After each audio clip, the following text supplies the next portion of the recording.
Shalom, shalom, Besimanat Haba, con buena señal, con buen augurio, Besrat Hashem, y con la ayuda que Akadosh Baruj Hu nos va a entregar, vamos a comenzar el orden anual de la lectura de la Torah.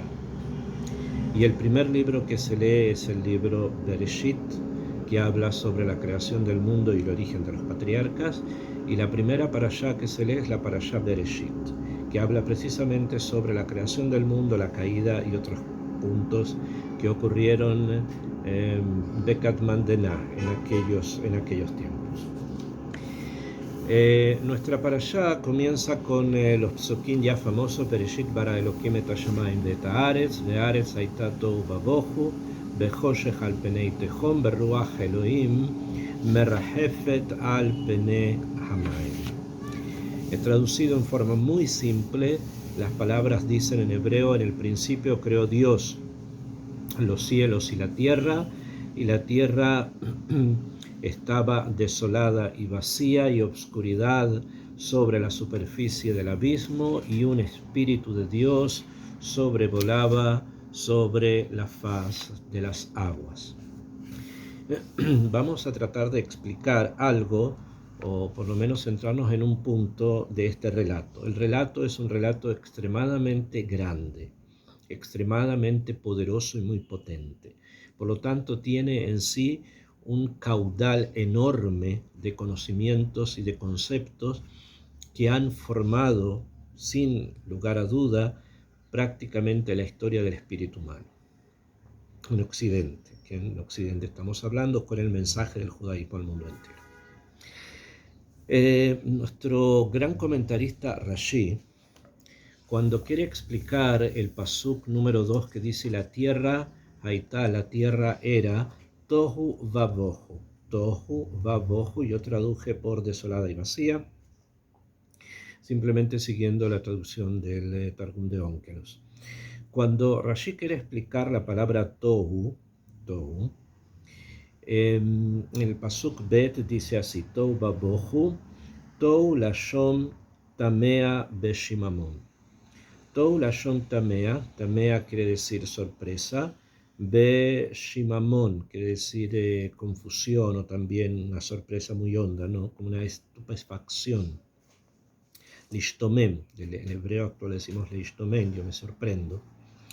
Sheadam tohe, que la persona se sorprende, un mishtomem, y queda estupefacto, o sea, sin poder prácticamente reaccionar, al bohu sheba, por el bohu que hay en él. ¿Y qué es bohu? Va a explicar más adelante Rashi: lashon rekut betzadui, o sea, expresa una idea de vacío, o sea, de algo como enfrentar a un vacío absoluto.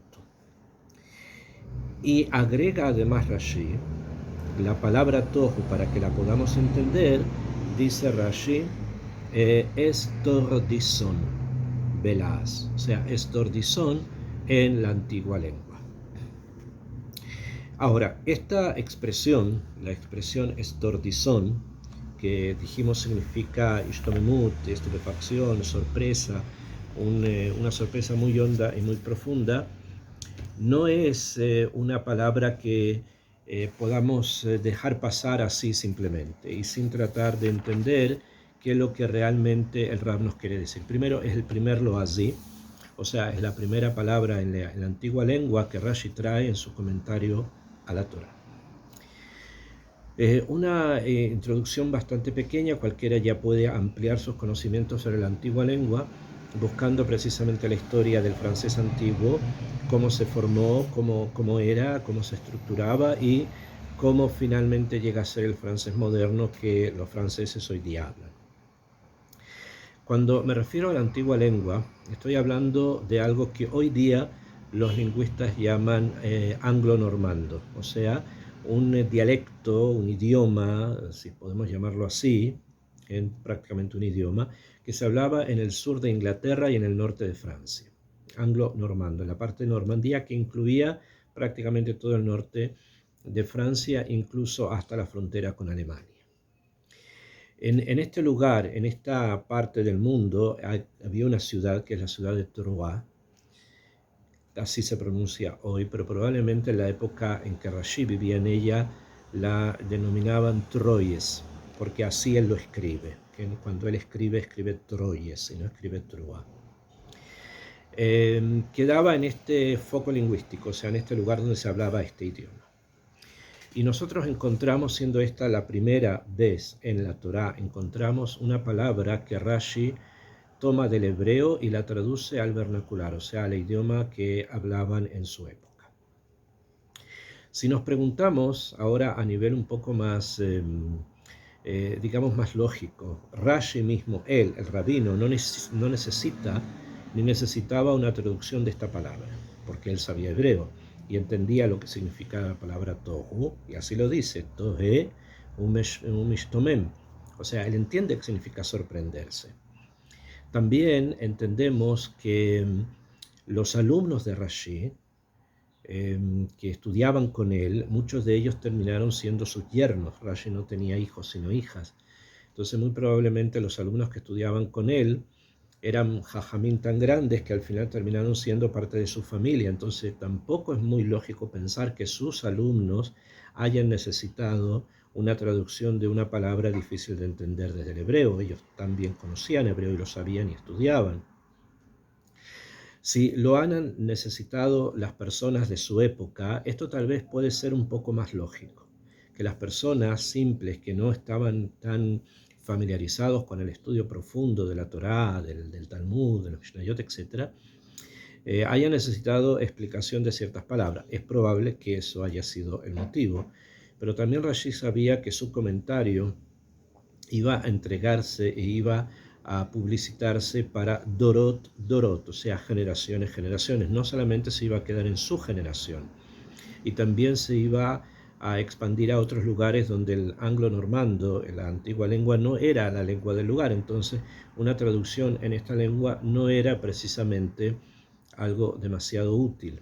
Y es por eso que cuando la explicación de Rashi, por ejemplo, llega ya al oriente de Europa, o sea, los lugares donde los Yehudim hablaban otras lenguas como Yiddish, o el comienzo del Yiddish, no se hablaba Yiddish todavía, pero el comienzo del Yiddish, y más posteriormente cuando sí ya se hablaba Yiddish, comenzaron a traducir de la antigua lengua al Yiddish. Es por eso que muchas veces en los Humashim, especialmente venidos de estos lugares, donde se mantiene el defus, las ediciones originales de los lugares del oriente de Europa, suelen traer la az de Rashi, o sea, la antigua lengua en el francés antiguo, y una traducción en Yiddish, para hacer más expedito y útil la traducción de Rashi. Entonces, si vamos a descartar el hecho que él necesitase la traducción, que sus alumnos la necesitasen, o que simplemente sea una necesidad particular del momento y del lugar, nos encontramos ante una pregunta. Entonces, ¿para qué? O sea, ¿cuál es la intención de Rashi de introducir las palabras en la antigua lengua? Muchísimas, no solamente acá. Él ya después va a hacer una expansión muy grande, no solo aquí, también en el Talmud, de palabras en anglo-normando para identificar botánica, para identificar fenómenos naturales, para identificar tierras, etc. Hay una amplia gama de glosas que Rashi trae para explicar cosas de la Torah. Entonces, nuevamente, la pregunta, ¿para qué? Al parecer hay explicaciones más profundas y podemos entender que la intención del rabino va más allá simplemente de algo lingüístico y de una necesidad práctica del momento. Con respecto a la palabra istordizón, que es la primera que aparece, vamos a tomar una línea, una shita, un sistema de poderla estudiar para poder entender qué está tal vez detrás de esto. Primero, es siempre necesario cuando se va a estudiar alguna glosa, es saber exactamente qué es lo que la palabra significa en hebreo. O sea, antes de entrar a la glosa en el francés antiguo, es necesario conocer qué es lo que la palabra realmente significa en hebreo. Y es así como la palabra tohu, dijimos, significa sorpresa. Viene de un verbo, del verbo tav he he, que es tohe o tahe. o tame. Tame, tav, mem, hei, también significa sorprenderse. Tame ani, ¿okay? Estoy sorprendido. Y también tav, hei, hei, que es la palabra original de la que acá se está hablando.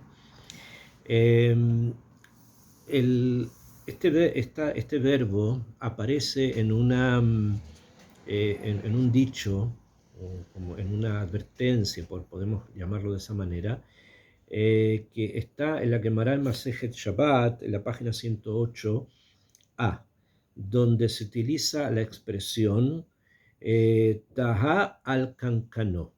Taha al Kankano. Y allí la Gemara explica, Rashi explica allí mismo, qué es lo que esto significa.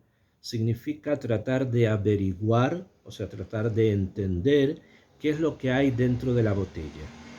Taha al cancanó quiere decir averiguar qué es lo que hay dentro de una botella y se refiere, es un dicho, o sea, como una especie de pitgam, un proverbio que enseña algo. Y la Gemara allí está hablando de que uno de los sabios llamado Shmuel envió a otro sabio llamado Karna para que investigue a Rav, para que investigue a otro jajam se llamaba Rav, que acababa de llegar de Eret Israel a Babel, o sea, había emigrado de Eret Israel a Babel, y querían saber cuál era el tib, cuál era la naturaleza, la esencia de este nuevo jajam que llegaba. ¿Qué quiere decir eso? Si era experto en Agadot, si era experto en Alajot, si era experto en leyes, en tales leyes o en tales otras, o sea, averiguar cuál era el homer, cuál era la materia que estaba dentro del cancán de la botella es el rabino, y que lo que hay dentro de la botella es la jojma preferente del rab. Normalmente sabían todo, pero había algo en que eran especialistas. Entonces, Keilu, la expresión significa averigua qué es lo que es especial en él. ¿En quién? En este jajam, en Rab. Y ahí es de ahí es donde aparece la expresión Zil Tahi le Akankane. Esa es la expresión clásica en arameo y que normalmente hoy día también se utiliza en el hebreo como un pitgam. Tal Kankano averigua qué es lo que hay dentro de la botella, para indicar justamente averiguar qué es lo que hay en esta persona, en esta situación, en una circunstancia. Entonces, la expresión ahí en el Talmud no necesariamente significa sorpresa, sino que significa averiguar, o sea, significa investigar. Obviamente la investigación surge de una sorpresa. La sorpresa está que acaba de llegar una persona, un jajam, y estoy frente a algo incógnito, que no sé lo que hay dentro de él. Y este no saber es lo que me lleva a mí a averiguar qué es lo que hay dentro de él. O sea, ya podemos empezar a entender cuál es el significado precisamente de lo que Rashi nos quiere enseñar también acá en el Humash, que el hecho de que la tierra estaba tohu babohu, ese tohu, esa sorpresa por, por lo vacío que hay, o sea, ante la nada, ante la nada funcional que Ilu, es algo que me va a llevar a mí a tomar una emda, a tomar una situación activa, no solamente quedarme sorprendido, sino a partir de esa sorpresa tratar de averiguar, tratar de saber. También encontramos esta alocución, esta palabra aramea, en la palabra tijá, que en arameo significa, eso es la Gemaraken, significa aliento, aire. O sea, hay varias posibilidades de poder encontrar, de poder seguir el rastro de este shoresh, tav, hei, hei, con diferentes acepciones que todas juntas nos enseñan que la intención del rabino al traer la palabra estordizón para traducir Tahi, quiere encontrar en el idioma que él habla algo que sea paralelo o parecido a esto. Y es por eso que utiliza precisamente esta glosa. ¿Por qué? No simplemente porque no entendía lo que significaba Tahe o lo quería enseñar, eso él lo entiende. Es sorpresa que me lleva a mí a tratar de averiguar, de investigar. La palabra estordizón en la propia lengua antigua viene del verbo estordir. Estordir significa estar o ser sorprendido, estar sorprendido o ser sorprendido, que esta glosa, esta palabra en el francés antiguo, así como también en el castellano que hablamos nosotros hoy día, provienen de una misma palabra que es la palabra turdus. De turdus viene aturdir, de estordir, estordir en el francés antiguo, aturdir en nuestro idioma en el que hablamos hoy. Turdus es el nombre de un pájaro, del tordo o del zorzal, a veces lo conocen como zorzal, que ya se dijo en los lingüistas españoles que es un pájaro tonto. Tonto quiere decir que no es muy inteligente, se suele andar como aturdido, se le ve como que está un poco aturdido. Y así es como Covarrubias, un lingüista que trata de etimologías de palabras, que hace muchísimos años atrás, varios siglos atrás, escribe que es del sentir que dicho así del tordo, que se dice así del tordo, que es que tiene flaca la cabeza y en el verano se suele caer en el suelo aturdido del calor. Entonces, a partir de este pájaro que se aturde por el calor y se cae, es que aparece el verbo aturdir. Entonces, para entender que las palabras tienen origen, que las palabras se originan de algo. Y obviamente este origen ayuda mucho a tratar precisamente de poder entender cuáles son las intenciones del rap, porque obviamente Rashi sabía que estordizón es de estordir, que estordir viene de un pájaro que también en esa época se llamaba turdus, ¿no? Y que implica también una especie como de tguvá, como de reacción frente a algo. Este tema, obviamente, si tratamos de aplicarlo a la creación del mundo, a la manera en que Akadosh Baruj Hu crea el mundo, resulta ser absolutamente interesante poderlo comparar, porque lo que Rashi nos está diciendo en su explicación en hebreo y en la glosa es que ante la creación, que todavía no comienza, sino ante el vacío, o sea, ante la etapa previa a la creación, existe una ishtomemut, existe una sorpresa, existe algo que la persona se queda total y absolutamente aturdido frente a eso, pero tal vez a diferencia del pájaro que camina por el calor se cae, el ser humano ante esta sorpresa reacciona. Reacciona queriendo averiguar qué es lo que hay en esa nada. ¿Por qué lo digo?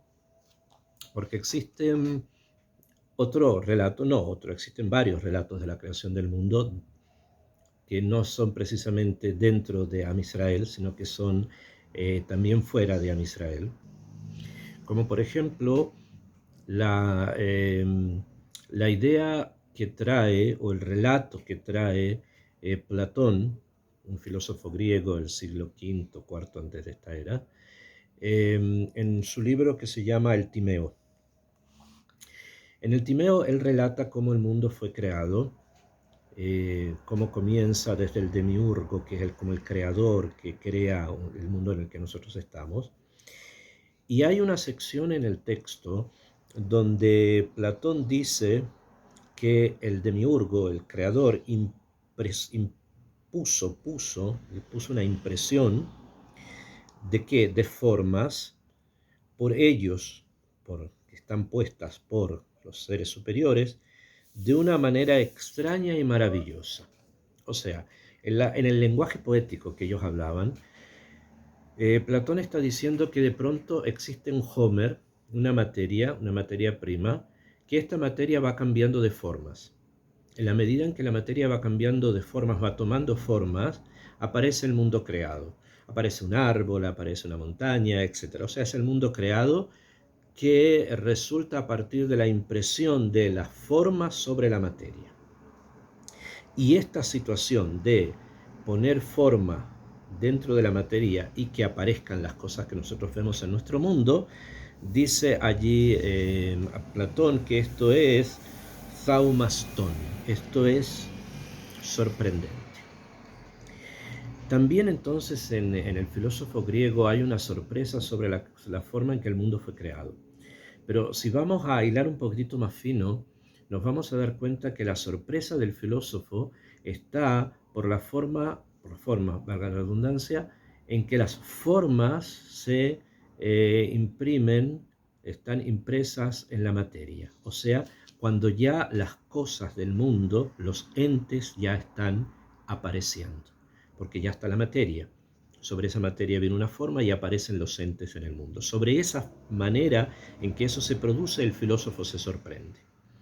También la palabra zaumastón, que significa sorpresa en el griego antiguo, también es una sorpresa que lleva a la persona obviamente a una sakranut, a una curiosidad que lo lleva a tratar de entender el cómo estas formas se imprimen en la materia y cómo esto continúa. O sea, dan origen a un cierto tipo de necesidad de investigar, que va finalmente, el filósofo está obviamente poniendo acá las bases de lo que él va a pensar después, que la teoría del conocimiento, que lleva a la ciencia, etc.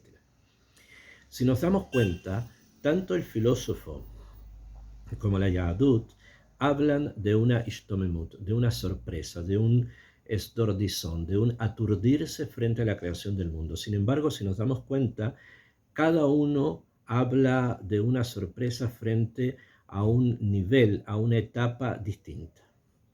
El filósofo griego habla de una sorpresa por el mundo que él ya ve, del mundo creado, por los entes que aparecen en el mundo.